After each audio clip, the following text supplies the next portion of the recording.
Nah, kembali lagi nih Bang Imo dengan Bang Bedul di dalam program Modus Imo Bedul Show.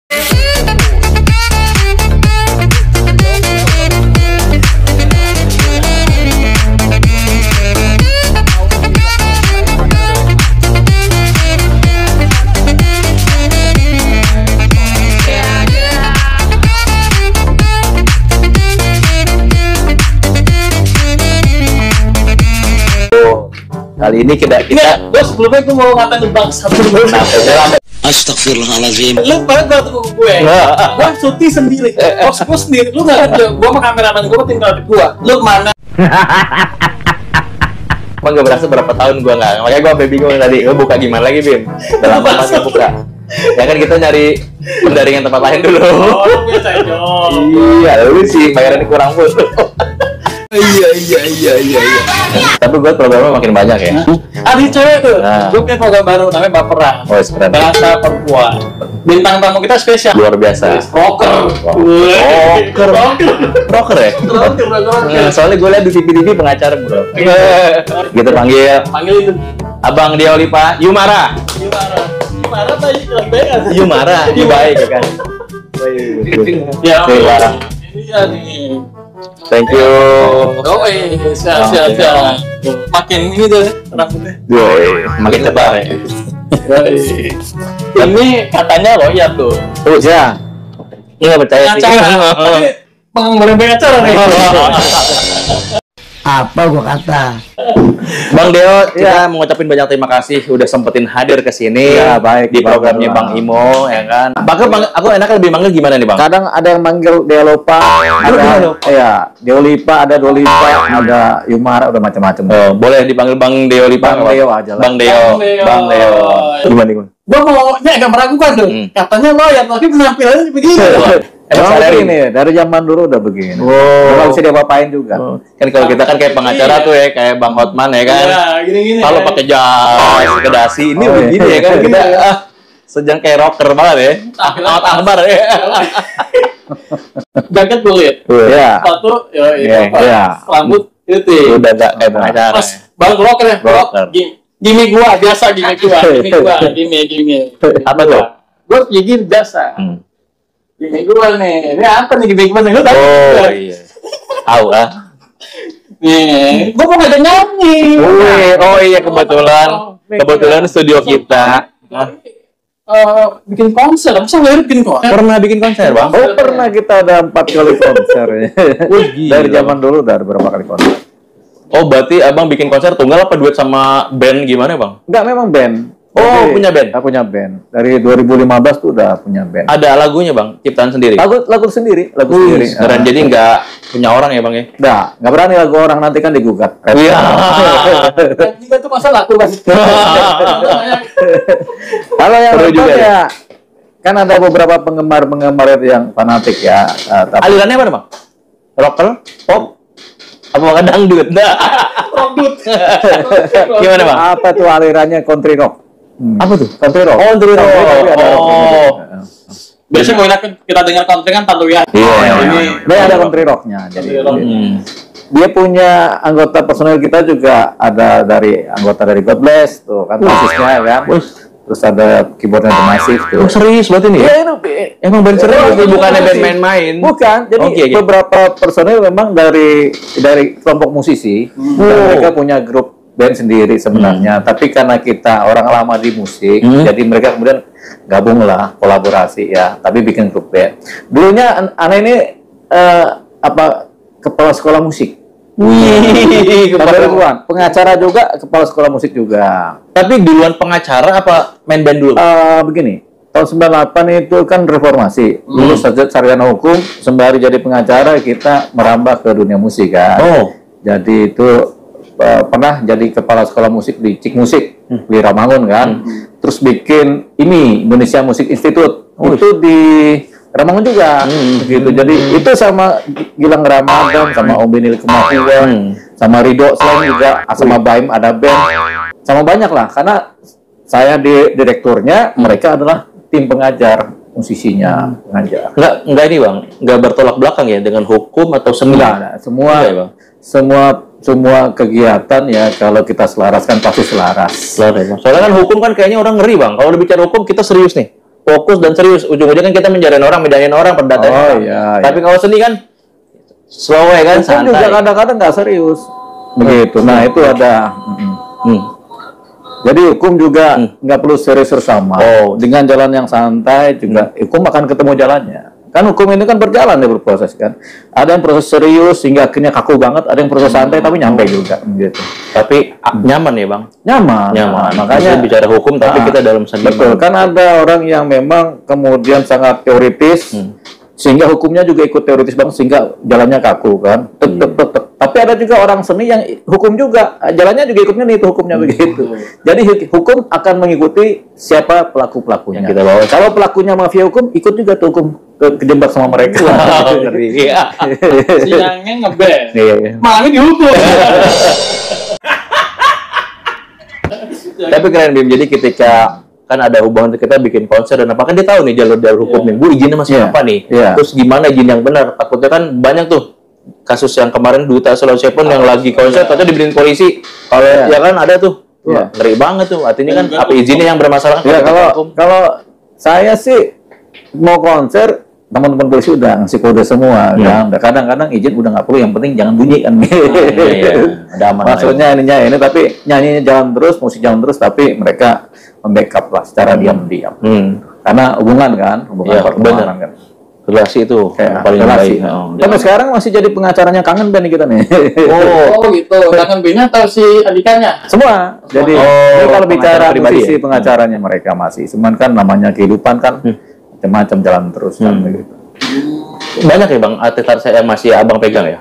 Ya, artis-artis musisi itu banyak yang abang pegang. Maksudnya ketika dia jadi macam masalah abang yang zaman dulu ada. Bahkan sekelas Bang Gilang Ramadan pun dulu sama kita kuasa hukumnya. Masuk LBH juga nggak bang? Abang? Zaman dulu. Zaman dulu ya. Tahun 98, 99, 2000 itu di LB Jakarta. LB Jakarta itu sama Pak Munir. Jadi Amar Munir kan. Kontras. Jadi kita masuk ke afiliasi di Kontras dengan Pak Munir ya. Jadi kita bantu-bantu beliau. Tapi kemudian punya kepentingan karena dulu kan selain hukum lulus ada juga fakultas psikologi yang masih kita upayakan supaya lulus juga kan. Jadi setelah reformasi kita membuat semacam skripsi untuk fakultas psikologi supaya lulus kan. Nah itu dibantu sama Pak Munir yang bantu. Karena Gak takut bang? Gak takut? Kan kalau pengacara kayak Bang almarhum Munir itu siap mati semua tuh bang. Gitu. Tapi kan dia udah senior kan. Kita kan waktu itu masih baru jadi sarjana hukum, terus kita juga harus lulus dari sarjana psikologi kan. Jadi kita minta bantuan dulu. Jadi sembari banyak lah ya belajar dari sembari menyelam, berenang. Apa dulu katanya numpang diorbitin sama siapa tuh? Nah, itu isu gimana? Itu tumpang tindih isu ya. Jadi dulu itu kita udah jalan ya, jalan rapi sebagai ini. Terus kemudian kita mau bikin yang namanya album, tapi kemudian Angel dimintakan masuk ke dalam. Ada teman dari pimpinan polisi waktu itu kan, minta ya udah Angel digabungkan saja. Jadi karena kita hormat sama kawan teman pimpinan polisi ini, ya udahlah dia masuk gitu kan, kolaborasi. Cuman hasilnya nggak karuan. Akhirnya tahu lagi. Gitu, akhirnya ribut.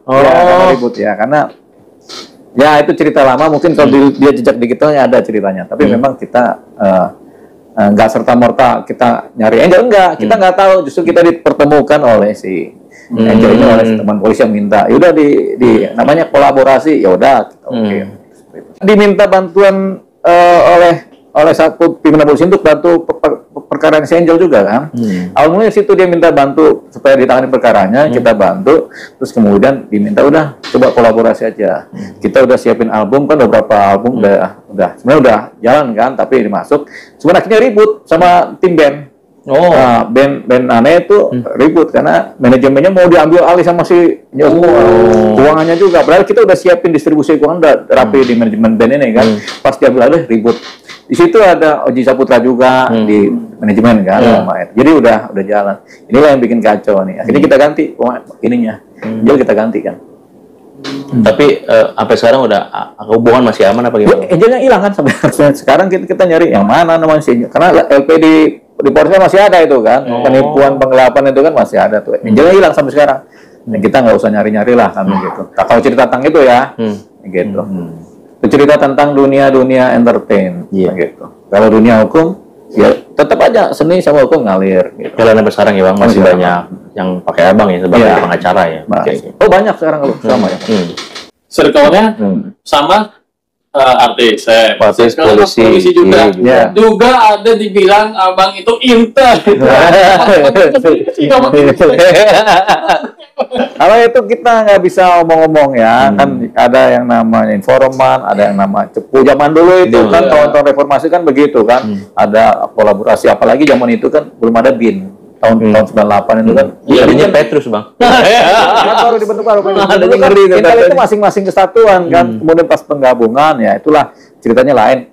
Aneh ke bawah dari zaman itu. Tapi kita nggak akan sebut kita sebagai apa. Gitu. Tapi ya itulah namanya jejaring. Jejaring kehidupan. Jejaring kehidupan. Tapi nggak bawa hati kan? Nggak bawa. Katanya biasa dagang sekutang ya kan. Tetap orang biasa kita nih. Tapi abang pernah kayak dapet ya ancaman itu nggak sih bang? Ancaman itu sering, terutama ketika bekerja sebagai pengacara. Itu paling banyak ancaman. Sampai akhirnya ada satu klien kita kemudian udah diancam, kita juga diancam, akhirnya yang mati klien kita. Tahun 2008-2009 tuh. Pernah kejadian? Pernah. Jadi di Saripan Pasifik itu diajak karaoke sama cewek-cewek, kita nggak mau ikut, klien kita mau ikut tuh, alasannya bisnis. Tapi pas di sana lah di Saripan, nah ada kasusnya itu. Kemudian dibikin mabok, dikasih cewek, peluk-pelukan, dia pas mau digebukin, masukin koper. Masukin koper baru dibawa tuh ke Danau Sunter, tenggelamin situ. Masih bernapas kan, 2 hari 3 hari kemudian baru muncul. Ada yang nemuin kan, yang muncul. Nah, itulah jadi kasus tuh. Padahal targetnya 2. Pengacara sama kliennya. Gitu. Tapi yang kena klien. Bagus ya bang nggak ikut ya? Kita kan hati-hati itu. Iya gitu. Harus gitu bang. Walaupun kita. Bang, tapi kalau kasus kayak gitu pernah viral dan tersangkanya pernah viral. Kasus itu pernah viral. Dan tersangkanya ketangkap. Kaki tangan tersangkap tapi bosnya kabur kan ke luar negeri. Pelakunya kan, gitu. Jadi kasus itu pernah viral pada tahunnya. Di tahunnya itu ramai itu sampai. Itu kalau nggak salah 2008-2009 itu kasus itu pengalaman. Itu udah jadi pengacara top kita waktu itu kan, cuman begitu. Nah itulah dari sana kemudian karena banyak ancaman dari masa lalu ya perkara akhirnya persoalan keluarga, akun privat. Kalau sekarang kan medsos kan ada private account, ya kan. Kita juga keluarga kita private account. Jadi orang nggak tahu istri kita yang mana, anak kita yang mana. Bang, gitu ya, gitu. Karena itu buat perlindungan. Karena kita nggak mempan, target berikutnya kan pasti keluarga. Dan kita akan lebih lemah kalau keluarga, bang. Pasti lemah. Karena kalau kita hadapin, ya kita orang laki, ayo kita berantem. Tapi kalau udah anak atau istri, udah. Apalagi kalau udah kekunci udah berada di kawan, udah kekunci, udah pasti nyerah kan, gitu kan. Namanya ini sendiri. Luar biasa ya, bang. Makanya udah mau nyari keluarga gimana nggak ketemu. Sama tuh. Gua kan DP gua nggak sama keluarga. Masih sibuk juga. Baru menjahat kelamin.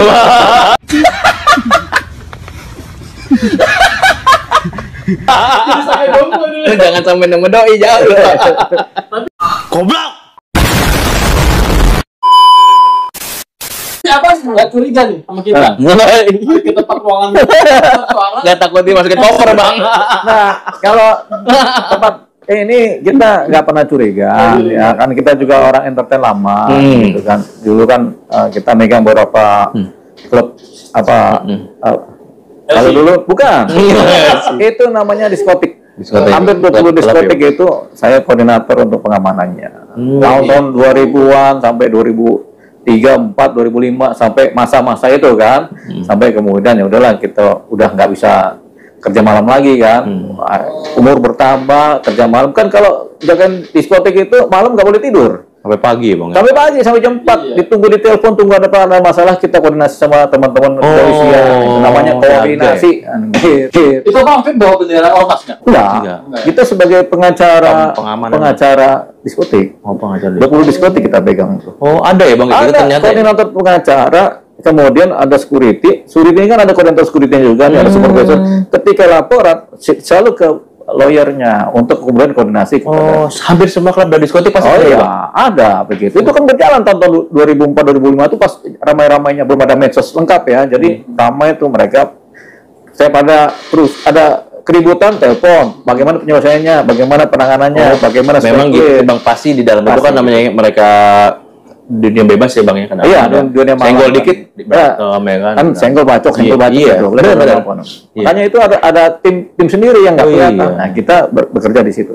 Ada kira-kira 10 tahun kerja malam nggak tidur. Paginya jadi pengacara juga, tapi udah ngantuk-ngantuk kan. Sampai pada titik udahlah ini udah cukup nih. Tapi kalau Abang tuh ada pegang ilmu gitu nggak? Jaga gitu. Begini. Kebal ya, maka soalnya kan kalau juga bicara ilmu kebal, ya ada orang mau pakai begini-begini, asal kita senyum aja juga orang, dia ilmunya hilang. Gitu. Dia tenang aja Bang. Dia tenang. Jadi kuncinya itu kita jangan punya emosi berlebihan. Jadi kalau ada persoalan apa orang mau pukul kita pun kalau kita tenang, senyum, kita ngomong baik-baik itu dia hilang, dia nggak punya sarana untuk memukul. Tapi Bang, saya ngeliat Abang emang beda. Ketika di TV Abang tuh mukanya biasa, tapi ini lihat langsung beda ya. Raut aja tuh kayak cerah. Bener Bang, saya ngeliat kok cerah banget mukanya gitu, kayak bersinar. Kalau di TV banyak kusutnya. Kalau di TV kayaknya sama gitu loh kan, mukanya agak hitam gitu, ternyata beda loh. Apa yang pakai skincare? Cowok ganteng banget bisa. Lanjutin. Tapi itu yang salah satu lawyer yang berani. Karena sempet tuh yang kasusnya Fede Sambo, Doi itu bilang luar biasa. Orang gitu. Iya. Tapi emang sempet jadi digemari loh oleh banyak karena kan berani bersuara. Kita pada takut dulu Baradae itu mati nih orang pasti. Karena yang dilawan kan bukan orang sembarangan. Apa tuh Bang motivasi Abang tuh sehingga begitu berani itu Bang? Itu kan tawarnya nyawa bener-bener Bang, bukan nyawa doang itu, keluarga juga bisa kayaknya. Ya, itu perkara udah sangat signifikan sekali. Perkara ini terlalu berat untuk institusi kan. Sehingga karena ini pelakunya kan Kadipropam. Polisi pun takut sama Kadipropam kan. Sehingga terbelahlah pikiran-pikiran teman-teman polisi ini kan, antara berani atau takut atau berani atau takut, sehingga telurnya nggak pecah-pecah gitu. Ini kan perkara nggak telur gini, apalagi ada modifikasi perkara kan, udah bisa ada perkara pembuatan alibi perkara kan, atau laporan sehingga perkara ini jadi nggak pecah-pecah, muter di situ. Siapa yang berani mecahin perkara ini? Nah itu. Pengacara sebelumnya pun mundur karena nggak berani gitu. Cuman ya ini karena sudah pecah-pecah, kita juga dapat pesan-pesan titipan, udah dibuka aja semuanya lah ya, biar clear ya. Karena kalau yang buka dari dalam pun bahaya juga, berisiko gitu. Kita kan di dalam tapi di luar tapi di dalam gitu. Udah akhirnya kita buka aja lah, sesegera mungkin pas ini kita segera buka ceritanya supaya lengkap. Kita bukakan pecah telurnya kan, tinggal bagaimana isinya, apakah telur busuk, apakah isinya udah jadi ayam, apakah masih telur bagus kan gitu. Sudah berjalan ngalir gitu aja. 5 hari tok jadi pengacara. Iya, pecat. Langsung pecat. Itu mundur atau? Diberhentikan karena memang kan konfliknya tinggi pada waktu Penyebabnya apa Bang waktu itu? Abang kalau boleh tahu penyebab Abang hanya dikasih umur 5 hari. Iya, kan sebenarnya netizen itu sebenarnya berharap banyak nih. Ini siapa nih yang pengacaranya nih? Soalnya kan korbannya ada jenderal yang suruh mundur. Gini Bang, saya menjadi pertanyaan netizen, pertama kan korban nih pasti kan ada perlindungan saksi dan itu ya, LPSK. Kalau misalnya pengacara ada nggak sih Bang? Pengacara ya nggak ada. Itu lebih dari pengacara sebenarnya. Iya, pengacara yang ngelindungin ya hukum, gitu makanya. Ya nggak, so abang kan pulang ke rumah pasti ada dong yang ketakutan yang ngeliatin, yang ada. Itu kalau itu ketika hari H, tentunya kita langsung kontak sama jejaring kan. Jejaring ini kan ada jejaring intelijen, ada jejaring ini. Bisa ya Bang? Bisa masuk ke situ ya. Kita orang jejaring, orang lama jejaring kan. Ya khawatir aja toto di belakang lagi jalan das. Ya. Kan itu kalau korban Baradae itu waktu itu kan ada LPSK, nggak ada. Kalau kita ilmu jejaring namanya, ilmu persekutuan. Tapi kalau pengacara nggak ada gitu repot juga tuh Bang ya. Kalau nggak ada kayak posisi kayak Bang jejaring kemana-mana, pengacara yang independen sendiri. Betul. Berarti harus gabung sama itu. Iya. Asosiasi pengacara. Bukan asosiasi pengacara, gabung sama tim yang nggak kelihatan. Tim yang paham kalau jejaring. Kalau nggak boleh sebutin. Kalau sama asosiasi pengacara itu kan kita udah pengacara senior juga kan, ngapain kita di backup sama pengacara lagi ngapain? Kita pengacara senior gitu. Tapi kalau yang masalah fisik ini tentunya ada jejaring yang nggak kelihatan yang nge-backup. Selalu ada gitu. Soal jaminan itu kita mundur karena ada perintah dari jenderal. Kalau itu udah persoalan internal ya, kan selalu ada dulu kan ada kubu A, kubu B, kubu C, kubu C. Jadi ketika terjadi konflik ini kan sebenarnya konflik beku namanya. Tapi kemudian saling mengikut juga ada zaman dulu gitu. Tapi sekarang kan udah buyar lagi udah kakinya satu komando lagi. Kalau dulu kan masih ada begitu kan, sehingga faktor seperti itu yang kemudian menyebabkan ini buka ini, mengunci ini, nutup ini tapi ribut kan begitu. Akhirnya ya udah buka ini, mengunci beberapa kan, akhirnya beberapa kira letak kan gitu. Gitu. Makanya ada yang nggak puas. Ya udahlah, yang penting udah terbuka, udah kita juga kan nggak mungkin juga lama-lama nanganin perkara beginian. Ini perkara sangat politis banget gitu kan. Yang penting kita sudah bobol, tarik diri dulu kan. Abang jadi sebenarnya pemantiknya nih. Nggak ada yang berani. Udah gue mandi dulu, ntar perkara yang lain belakang lu sana kan gitu. Setelah itu jalan itu. Bener abang sih, kalau nggak ada abang juga nggak repot juga kemarin ya. Masalah terlalu rahasia bang. Iya, karena dia muter-muter di situ dan akhirnya susah karena akomodasi kepentingan itu kan tetap berjalan. Soalnya mungkin kemarin lebih memikirkan nama institusi kali bang ya, bukan nama perorangan. Institusi lembaga ini mau ke arah kemana nih kan? Tapi sekarang kan udah rapi semua. Ya. Sekarang malah udah lebih bersih dari zaman dulu. Betul nih bang ya. Bro, boleh dong, bro, minum dong. Kita harus nih, kita harus. Minum. Gue mau nanya nih, agak lebih tajam lagi deh. Lanjut. Pokoknya gue habis itu deh. Minum dulu. Soalnya ini apa namanya, keren banget. Kita sebelum segmen 2 nih. Belum nanya-nanya Bang Imon. Nah, kita cuma 2 nih. Satu lagi yuk. Minum bang. Ya. Sebelum kita masuk iklan nih, gue mau nanya nih. Katanya abang tuh sampai tahu detail banget soal konsorsium 363. Ya. Seperti apa tuh bang? Itu masa lalu ya. Tapi sebelum kaget gue bukan nanti ya, segmen 2. Kaget gue sih ada nih. Tapi kita buat segmen 2, kita mau iklan dulu nih guys. Oke. Biasa iklan. Ketika tradisi bertemu inovasi, lahirlah sebuah karya yang membanggakan. Inilah Batik Serat Danas, hasil kerja anak bangsa. Tidak hanya mengangkat kekayaan budaya, tapi juga mempersembahkan keberlanjutan bagi alam. Lebih dari sekedar kain, setiap helai batik ini adalah wujud cinta untuk sesama. Dengan memberdayakan sesama, menciptakan keindahan yang tidak hanya terlihat, tapi juga terasa. Mendukung karya ini berarti mendukung keberlanjutan, pemberdayaan, dan mimpi anak-anak disabilitas. Batik Serat Danas, bangga memakai, bangga berbagi. Lagi konsolidasi. Segmen 2 kita makan-makan tuh. Biasa gitu. Harus begitu dong. Kasihan tamu kita. Lanjut deh, pertanyaan selanjutnya tadi. Lanjutan dari soal konsorsium. Abang jauh itu gimana bang? Konsorsium 303. Itu dulu tampaknya dia ada, tapi kemudian kan sekarang sudah diberangus, jadi sudah tidak ada. Adapun yang sekarang itu pun sifatnya kan jadi judi online kan, yang difokusin ya judi online, tapi itu kan pelakunya tuh orangnya ada di luar negeri semua kebanyakan. Cuman kan Kamboja gitu Kamboja, Muang teh apa yang bebas itu, tapi kan mereka pasarnya tetap Indonesia, tapi caranya nggak bisa fisik langsung kan, mau nggak mau main ilmu judi online kan.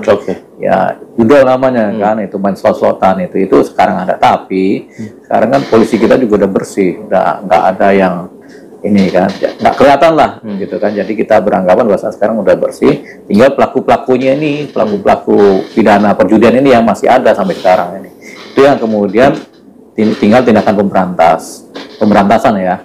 Kalau dulu mungkin ada semi-semi yang gelap-gelap gitu, ya kita sama-sama maklum, karena tampaknya belum terlalu reformasi pada waktu sebelum Sambo itu kan, kepolisian kan. Nah kalau sekarang sih udah ada lebih ke reformasi kan, sehingga baik kemudian pemilihan pejabat kepolisian, penempatannya juga kemudian lebih meritokrasi sama terstruktur, lebih ini kan, berdasarkan kemampuan semua kan. Sekarang begitu, jadi nggak kayak zaman dulu lagi yang mengikuti kubu-kubuan, gerbong siapa. Sekarang memang baru bertesnya ketat ya bang, berdasar kemampuan, ya kan? Bukannya main angkatan-angkatan lagi bang. Iya. Jadi Sekarang ini kelihatannya akan berubah ke wilayah struktural yang lebih rapi. Yang lebih bagus. Ya, kalau yang masa lalu kita kemudian tutup buku, tutup mata, selesai gitu. Ini bener nih. Bahkan sekarang banyak sekali ada pembersihan terhadap kelakuan oknum polisi yang kemudian masih belum sesuai dengan posisi hukum yang ada. Jadi ya udah, kalau masih nggak prosedur ya udah diganti pelan-pelan begitu. Jadi pelan-pelan lebih profesional lah. Dan itu harapan kita juga sekarang ini ke depannya begitu. Kedepannya begini juga lebih profesional ya. Nah, makanya ada kemarin tuh yang memeras di Polda narkotika dipecatin. Di Polres Selatan kemarin ada juga yang masih main gulipat mafia hukum di Polres Selatan kemarin tuh, yang masalah kemarin tuh dipecat-pecatin juga. Jadi akhirnya banyak yang kena pecat gitu. Ya nggak apa-apa, bagus. Itu kan menunjukkan integritas ya, integritas dari institusi. Jadi arti katanya kepolisian sekarang udah lebih baik ya Bang, ketegasannya dari atas-atasan, dari mungkin dari Kapolri sendiri udah berani memberangus yang oknum-oknum polisi itu Bang. Ini kan akhirnya kan ada imbangan-imbangan dari TNI juga udah mulai ada imbangannya, dari kepolisian juga ada imbangannya, sehingga kalau dua institusi ini kuat secara pembidangan, jadi nggak saling melampaui. Ya kan ada pembaruan undang-undang TNI juga ada, kemudian di kepolisian juga ada kan. Jadi sama-sama kuat. Tinggal masalah sentimen. Kalau masih ada sentimen ke pribadi itu masih repot lah masih. Tapi sekarang sih udah lebih bagus lah, jauh. Makanya kita kalau tanya yang mana tuh konsorsium 303, ya udahlah kita tutup. Udah selesai lah ya. Udah selesai itu urusan.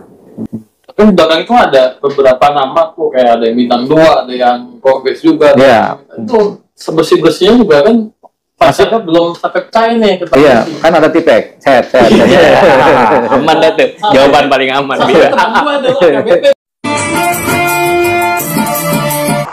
Mantap. Kan mereka nggak tahu. Jadi gini, uangnya dari mana mereka nggak tahu. Yang jelas ini uang operasional buat kerja. Ternyata uangnya tampaknya dari begitu-begitu. Tahu namanya tercantum. Si ini dapat sekian, sini dapat sini. Ini juga kelakuan dari pelaku-pelaku jahatnya juga tuh yang mencantumkan nama mereka. Sehingga kan tanpa disadari, loh, kita memang buat operasional tapi uangnya dari sini kan begitu. Nah, tapi itulah yang namanya kan ketidaktahuan. Banyak yang begitu, banyak yang jadi nggak tahu terima apaan ya Bang. Iya, orang sana buat jalan ke sana, jalan kemari buat kerja kemasan, ternyata uang dari begitu. Itu ya. Itu yang kemudian ya udahlah kita tutup buku, tipek kan begitu. Banyak yang kena tipek kan. Tapi setidaknya mereka jadi lebih hati-hati lah Bang. Artinya kita nggak boleh sembarangan.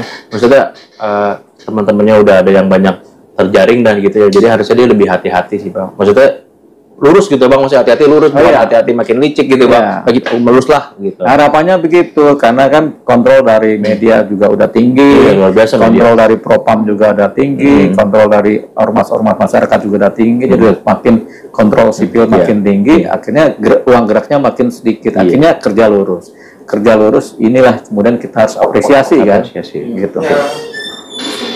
Ini cemilannya nih. Sini kasih masukin apa Pak? Yang nganter ya, beda deh. Limitation.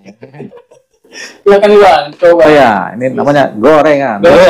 Oh, cemilan gorengan. Siapa namanya? Siapa namanya tadi? Fitri. Kak Fitri. Di belakang. Gue tadi lagi ngolok tadi.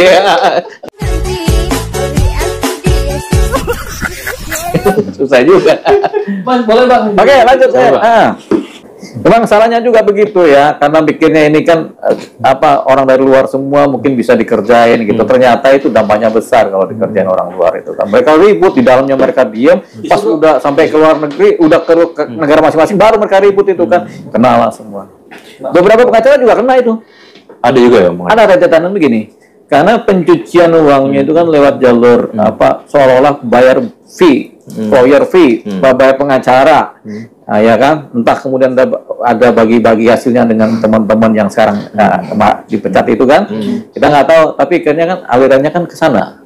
Kan nggak mungkin bayar langsung, akhirnya bayarnya kan lewat pengacara, lawyer fee. Tapi direbutin. Pasti kena juga ya Bang, mau lo manapun pasti kena. Pasti kena. Cuman kita nggak tahu nih prosesnya sampai di mana nih, kan katanya mau diproses hukum kan, cuman kan ini nggak bunyi-bunyi juga nih.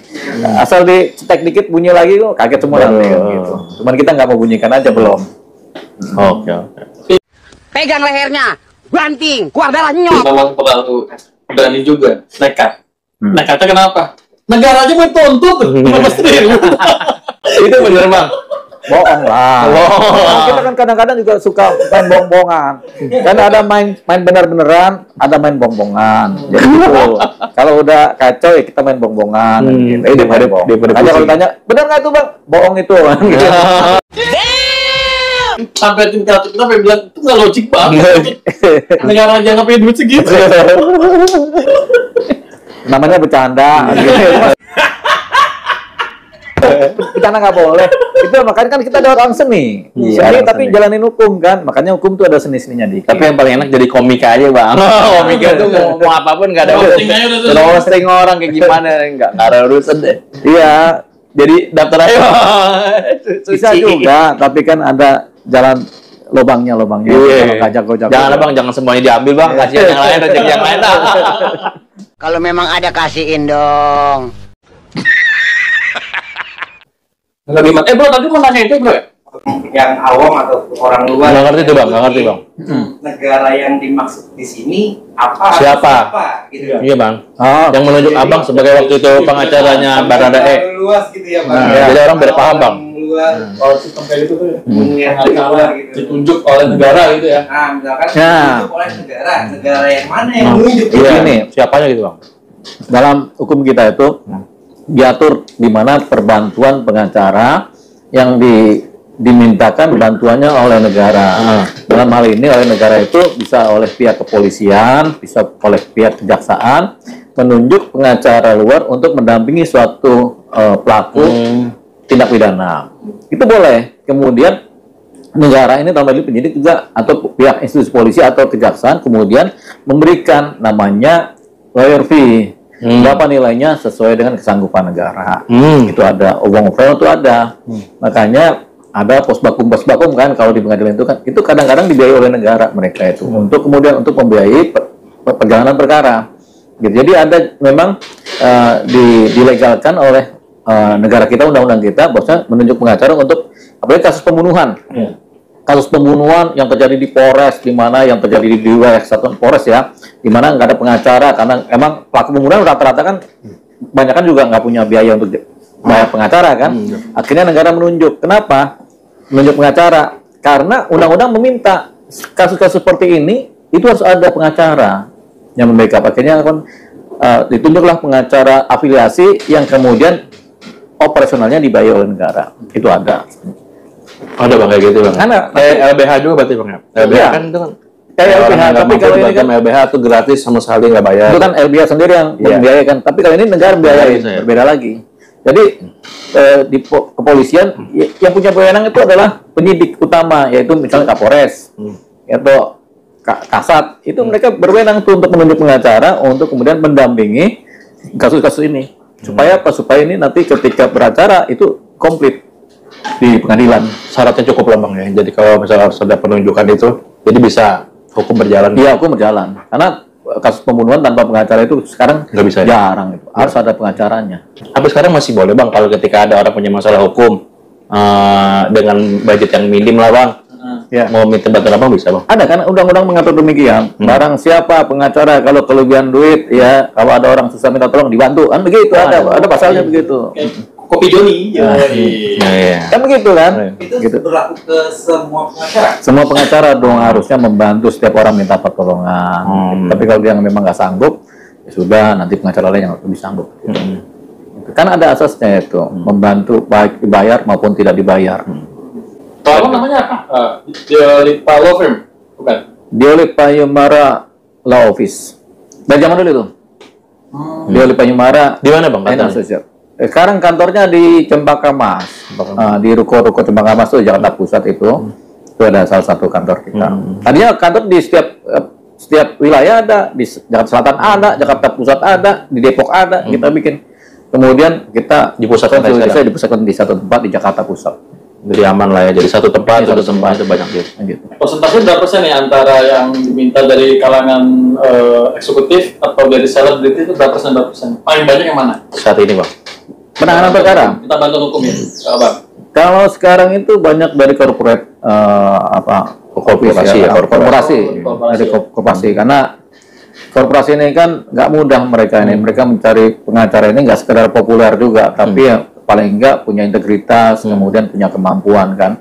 Kan banyak pengacara populer, tapi korporasi nggak mau nih. Karena populernya hanya untuk entertain kan. Jadi kemampuannya nggak ada, cuma populer di layar kaca doang ya Bang. Betul.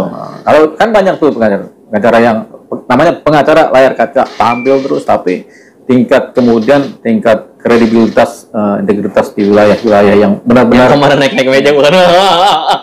Oh, kita nggak tahu kalau ya. Baru dengar ada pengacara naik meja tuh. Iya, kemarin tuh. Ngeri nggak tuh, Bim? Yang Hotman lawan. Iya, masih itu. Tasman. Coba cerita siapa tuh pengacaranya tuh, kita nggak tahu juga. Jadi Hotman lawan Tasman. Pengacaranya Sultan naik ke meja.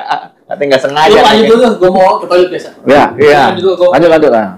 Ngapain lo? Jadi kalau kayak gitu Bang ya, tadi pengacara layar kaca itu mungkin bisa Bang, kemampuannya nggak ada gitu kan. Bisa aja banyak dong. Ya, makanya walaupun satu orang saja jadi pengacara pun belum tentu punya klien. Gitu. Belum tentu punya klien kenapa? Ya karena memang pertama belum dapat core-nya sebagai pengacara ya, kalian sebagai pengacara, kedua pengetahuannya juga belum dapat, ketiga kemampuan aplikasi bicara, menentukan jaringan, komunikasi nggak ini. Kan kalau pengacara itu sebenarnya kalau jam terbangnya banyak baru Bang dia bisa berkosakata yang sesuai dengan norma pengacara nih. Betul. Tapi kan kalau dia nggak punya jam terbang, cuma ngeliat-ngeliat orang doang kan nggak bisa. Udah kelihatan lah Bang dari pertama dia masuk ke ranah pengadilan, ini orang nggak biasa nih ya kan, kelihatan Bang yang kayak gitu kan. Kalau udah biasa ngomongnya panjang aja, ngikutin alur apa yang mau ditanya kan. Itu kalau udah pengalaman kan. Apa yang diobrolin sih? Mana gue tahu. Makanya pengacara yang kelihatan yang jadi ya itu aja, yang pengacara lama yang udah dari tahun 2000 udah jadi pengacara. Mereka udah mateng kan, udah katam itu kan, begitu kan. Gitu. Yang berat ini pengacara baru, karena untuk populer itu setengah mati sekarang itu. Saking banyaknya pengacara, untuk populer itu susah. Karena setiap perkara berbeda pengacaranya. Kalau zaman dulu kan perkara A, pengacaraan si A, kan perkara B si A lagi jadi pengacara. Maksudnya gitu terus kan. Kalau sekarang beda. Sekarang perkara A pengacaraan si A, pas perkara B pengacara si B. Ya muncul tenggelam sehingga di daya ingat masyarakat Indonesia nggak dapat. Iya, gitu. Semua itu nongseng kalau kata orang Belanda. Dan zaman sekarang kata tadi pengacara udah begitu mudah dapat titel pengacara, sama kayak kita di kalangan media mau jadi wartawan paling gampang, padahal kita dulu belajar jadi wartawan 5 tahun, 2005 2010. Gabung di Forum Wartawan Polri. Iya, lu jangan promosiin dong. Lu anggotanya gua tahu. Forum Wartawan Polri, Forum Wartawan Polda. Polri Bang. Bingung juga. Tapi di Polda. Di Polda, Forum Wartawan Polda Metro. Anggotanya 100-an. Tahu tuh. Ketuanya Faruk. Iya. Kenapa kan menanggapi itu kasusnya perceraian Baim sama Paula? Oh ya, Baim sama Paula ya. Itu katanya ada yang bilang itu tidak relevan juga ke soal hal pribadinya. Iya betul. Terus kedua soal yang majelis hakimnya itu tidak netral. Iya. Gimana Pak menanggapi hal itu? Sebenarnya kalau majelis hakim itu netral nggak netral itu adanya di persidangan, itu sifatnya internal. Tapi yang kemudian offside adalah ketika berita putusan itu kemudian menyebar luas di wilayah publikasi. Itu aja persoalannya. Mau putusannya isinya apa kan putusan bisa macam-macam isinya. Tapi ada putusan yang sifatnya privat, yang putusannya sendiri bisa dipublikasikan hanya sekedar gini. Perceraian, sudah putus cerai, udah titik, selesai cerai. Ya, karena itu harus disampaikan kepada publik bahwasanya si A dan si B sudah bercerai. Itu saja. Bahwasanya alasan-alasan yang menjadi latar belakangnya seperti apa itu normatif, yang mana bisa dipublikasikan, mana tidak. Yang kemudian lebih dalam lagi pendapat-pendapat para penggugat, pendapat para tergugat itu nggak bisa dipublikasikan, karena itu kan masih pendapat mereka, pendapat bukti sama pendapat hukum. Ini nggak bisa dipublikasikan. Dan beberapa poin juga yang nggak bisa dipublikasikan mengenai nama anak, itu nggak bisa. Nggak boleh ya Bang? Jenis penyakit yang diderita itu nggak boleh dipublikasikan. Karena itu kalau ada koridor yang kalau nama anak melanggar undang-undang perlindungan anak, kalau penyakit melanggar undang-undang kesehatan, kan begitu. Kan semua ada undang-undang samping-samping ya, undang-undang yang pagar-pagarnya kan. Tapi ketika nama anak nyelonong keluar, penyakit nyelonong keluar, kemudian kata-kata yang pencemaran nama baik nyelonong keluar, terpublikasi, itu menjadikan persoalan hukum sendiri. Itu persoalannya namanya offside. Siapa yang membuat menjadi offset? Ya tentunya kalau sampai bocor berarti kan ada peran dari secara tidak langsung dari peran pengadilan, oknum-oknumnya kan yang membocorkan cerita ini. Padahal biasanya nggak begitu. Biasanya itu kalau putus cerai ya sudah bercerai. Putusannya nomor sekian-sekian dan sudah terjadi final, ting, gitu, ingram misalnya. Udah, oh kita tahu si ini sama si ini sudah cerai, titik. Tanpa kita perlu tahu penyebabnya. Kan penyebab sederhana sebenarnya. Karena percocokan yang terus-menerus, karena KDRT, kan begitu. Karena sudah tidak cocok lagi, tidak saling cinta, kan begitu. Karena sudah tidak dinafkahi, itu aja paling. Tinggal ujungnya bagaimana nafkah anak sama hak terhadap anak siapa yang menjadi pengasuhnya. Kan itu aja. Itu aja cukup. Tapi simple ya Bang ya. Simple kalau perceraian itu, makanya kan ada. Ini kalau perceraian profesional enak ya ngomongnya struktural ini cakap deg selesai ya kan. Nggak kemana-mana dulu ya kan. Ada ribuan kasus perceraian kan sekarang ini kan. Di Jakarta itu ada ribuan ini. Tapi kan nggak ada yang terpublikasi semua kan. Tapi tahu tuh udah cerai gitu. Ngapain lu? Ngomong perceraian di bawah. Makanya lu udah aja dibahas. Sekarang repot lagi. Sekarang Paula kan lagi mengajukan PKI ini. Iya. Kamu ikut ngawal nggak? Nah, kita ini melihat mana adil mana enggaknya. Kalau nggak adil, kita akan ceritakan ini nggak adil buat si orang ini. Kita akan bela. Bela ini kan pembelaan ini ada pembelaan secara langsung menjadi kuasa hukum atau pembelaan itu sekedar pembelaan publik ya, terhadap seseorang. Peran kita adalah pembelaan publik terhadap seseorang. Nggak perlu juga kita harus menjadi datang membela aja, nggak perlu. Tapi kita dengan memberikan pengetahuan hukum yang baik, kemudian apa yang dikerjakan oleh Paul ini memang selayaknya dikerjakan, sudah. Itu termasuk pembelaan. Jadi ada pembelaan publik secara publikasi, ada pembelaan memang secara kuasa hukum, gitu. Ya sama kayak Hotman Paris pun begitu, dia tidak menjadi kuasanya sipil, tapi dia menanggapi pembelaan publik. Jadi pembelaan itu selalu ada dalam arti luas. Boleh Bang, ternyata gini ya. Dia banyak tuh yang Hotman Paris tuh kan, gitu. Ada kasus apa, dia nggak jadi panis, emang dia selalu ini yang benar kayak gini yang iya, gini. Betul. Tapi jadi terang-benang tuh Bang hukumnya, oh seperti ini ya. Iya, banyak tahu masyarakat. Karena kalau nggak semakin dikasih tahu, nanti banyak yang salah arah, salah jalan kan. Oh my God. Ya Bang, thank you. Oke, Bang udah datang ke sini. Ya, oke.